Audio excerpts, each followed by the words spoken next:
Good morning, gang. Nice to see you back. For those of you showing up for the first time, I am the Articulate Grunt. Welcome to my channel. Let's jump on overseas for a little bit of news to start with. As it turns out, one of Madagascar's 103 species of lemurs, these guys, not these that we know so well from the movies, but these, have taken first place on the world's most endangered species list. While 23 species of lemur are critically endangered, these guys have now taken first place worldwide among all mammals, boned fish, everything as the most endangered species in the world. Hopefully we'll see some turnaround. We'll just have to watch and find out. Coming on back home, back here to the U.S., Florida has finally gotten access to a federal database that they can use in assisting them to clarify and purge illegal voters from the voting rosters in Florida prior to the upcoming election. While some people are still up in arms, some people are screaming and complaining about this, Democrats actually say that this is less worrisome to them, less troubling than some Republican-controlled states where you are now being required to show a photo ID for verification of who you are prior to being allowed to vote. And just to me personally, that's a really? Come on. So you want to take people at face value, hey, this is my name, this is my social, and let them vote without any kind of visual verification? That makes no sense. Personally, okay, I'm one of those type people that's like, cops show up, want to check my house, sure, come on in, would you like a cup of coffee? I've done nothing wrong, feel free to come in, take a look around. Doesn't bother me. And, the Democrats want, no photo ID, people have got verification, they've got their name, their numbers, why do you need a photo? To prove it's them.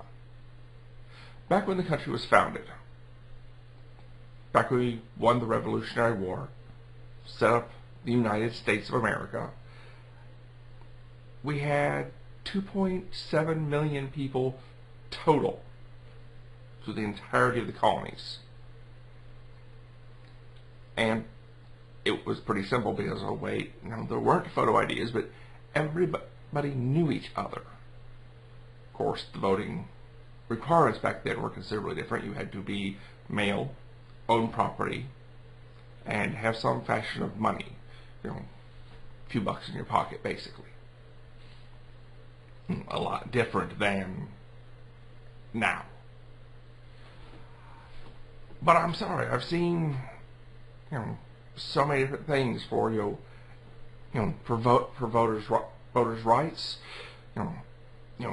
give felons the right to vote. I remember a push back a couple elections ago where Democrats were pushing to ensure that convicted felons in prison not only got their right to vote, but were allowed the opportunity. Personally, that once again was a where's the brain? These are individuals who cared so little for their fellow man and for the laws of America that they were convicted as felons and put away for years. Where is the logic in allowing someone of that mindset to influence how the government works? As far as I'm concerned, they gave up all rights to that. Illegal immigrants, the purging of the voter list. Why are we going to have someone from another country, someone who has no right to be here in the first place, to vote and determine the course of the nation? Why don't we just set up a fourth branch of government, staff it with a representative of every nation around the world, and, if a law or a bill going through, no, it doesn't meet with, international consensus, it doesn't make everybody happy, or at least, a majority of nations in the world agree with and support it. Oh, sorry, we can't, we can't provide medical care to the needy people of America because, well, we just don't have enough foreign support for it. Do you see where I'm going with this?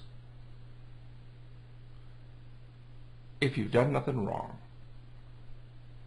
if you're legally supposed to vote, what's the issue with double checking your name and proving that, hey, I'm Joe Snuffy, I belong to this state, I am legally allowed to vote, where's my booth? Leave me your thoughts and comments on it down below. Hit the like or the dislike, subscribe if you want to, and take care of yourself. I am the Articulate Grunt, and until I see you next time, keep your head down, be well.